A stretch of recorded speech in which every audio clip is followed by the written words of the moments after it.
السلام علیکم ورحمۃ اللہ وبرکاتہ۔ آج سے ہم انشاءاللہ تعالی علم نحو کے لیکچروں کا آغاز کر رہے ہیں، تو آپ یہ ہمارا مکمل لیکچر فرمائیے، اور انشاءاللہ لیکچر کے بعد ہم آپ کو اس کی مشق بھی دیں گے، وہ مشق بھی آپ ضرور حل کیجیے گا۔ تو آج کا ہمارا لیکچر ہے اسم، فعل اور حرف کا بیان اور ان کی علامات کا بیان۔ سب سے پہلے ہم اسم، فعل اور حرف کی تعریف کرتے ہیں۔ اسم وہ کلمہ جو اپنی معنی پر دلالت کے سلسلے میں کسی دوسرے کلمے کا محتاج نہ ہو۔ اسم وہ کلمہ جو اپنی معنی پر دلالت کے سلسلے میں کسی دوسرے کلمے کا محتاج نہ ہو، اور اس میں تینوں زمانوں یعنی ماضی، حال اور مستقبل میں سے کوئی زمانہ نہ پایا جائے، جیسے جمل۔ فعل وہ کلمہ جو اپنی معنی پر دلالت کے سلسلے میں کسی دوسرے کلمے کا محتاج نہ ہو، اور اس میں تینوں زمانوں میں سے کوئی زمانہ نہ پایا جائے، تینوں زمانوں میں سے کوئی زمانہ اس میں پایا جائے، جیسے ضرور۔ حرف وہ کلمہ جو اپنی معنی پر دلالت کے سلسلے میں کسی دوسرے کلمے کا محتاج ہو، اور اس میں تینوں زمانوں میں سے کوئی بھی زمانہ نہ پایا جائے، جیسے من اور الہ۔ اب ہم پڑھتے ہیں علامات۔ اسم، فعل، حرف کی علامت کیا ہے؟ سب سے پہلے ہم اسم کی علامات پڑھتے ہیں۔ علامات یہ جمع ہے علامت کی۔ علامت سے مراد خاصہ ہے۔ نحو کی اصطلاح میں کسی شے کا خاصہ وہ چیز ہے جو صرف اس شے کے ساتھ پائی جائے، اس کے غیر میں نہ پائی جائے۔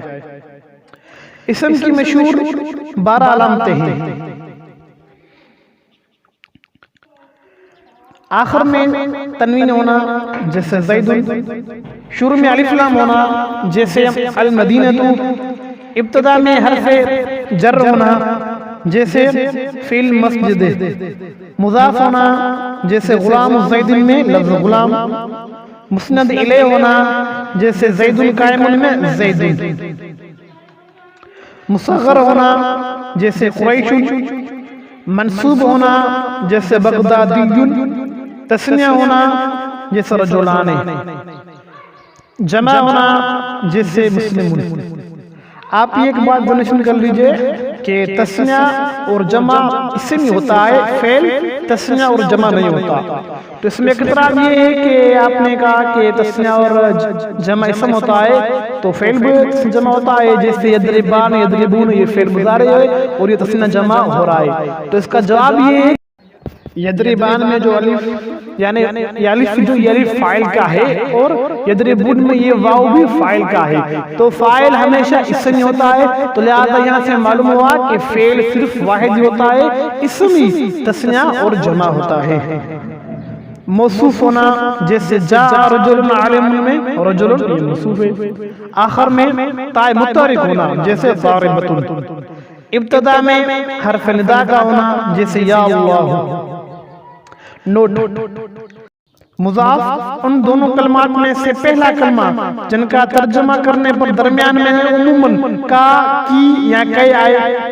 مسند الیہ۔ مسند الیہ جملے کا وہ جز جس کے مدلول کے جانب کسی فعل یا خبر کی نسبت کی جائے، جیسے نسبت کی جائے۔ مصغر۔ مصغر وہ اسم جسے دوسرے اسم میں تبدیلی کر کے اس لیے بنایا گیا ہو تاکہ اس کے مدلول کی حقارت یا عظمت پر دلالت کروائی جا سکے۔ منصوب۔ منصوب وہ اسم جو اپنے مدلول کے کسی ملک یا شہر وغیرہ سے تعلق پر دلالت کرے۔ موصوف جس کے مدلول کا کوئی وصف بیان کیا گیا ہو۔ فعل کی علامت۔ فعل کی مشہور 15 علامات ہیں۔ نمبر 1 ہونا، جیسے ضرب۔ مضارع ہونا، جیسے یضرب۔ امر ہونا، جیسے اضرب۔ یا اس سے پہلے لم ہونا، جیسے لم یضرب۔ یہاں لما ہونا جیسے لما یضرب، یہاں لا نہیں ہونا جیسے لا تضرب، یہاں لا امر ہونا جیسے لے اضرب، یا ان سے پہلے ان شرطیہ ہونا جیسے ان تضرب اضرب، یا ان سے پہلے سین ہونا جیسے سیضرب، یا صوف ہونا جیسے صوف یضرب، یا قد ہونا جیسے قد ضرب، یا لن ہونا جیسے لن یضرب، یا اس کے آخر میں نون تاکید یعنی ثقیلہ یا خفیفہ ملک ہونا جیسے لیضربن اور لیضربن، ضمیر مرفوع متصل بارد ہونا جیسے ضربتو، یہاں تا ساکن ہونا جیسے ضربت۔ حرف کی علامات، حرف کی علامات تو کوئی بھی نہیں ہے، لہذا وہ کلمہ جس میں اسم و فعل کی کوئی بھی علامت نہ ہو جیسے من اور الا، یعنی اس کلمے میں جس کلمے میں اسم اور علامت اسم اور فعل کی کوئی بھی علامت نہیں تو لہذا وہ حرف ہی ہوگا۔ تو آج کا یہ ہمارا لیکچر پورا ہوا، تو ہم اس کی آپ کو ابھی اس کی مشق سینڈ کریں گے، تو آپ یہ لیکچر سماعت فرما کر اس کی مشق کو ضرور حل کرنا۔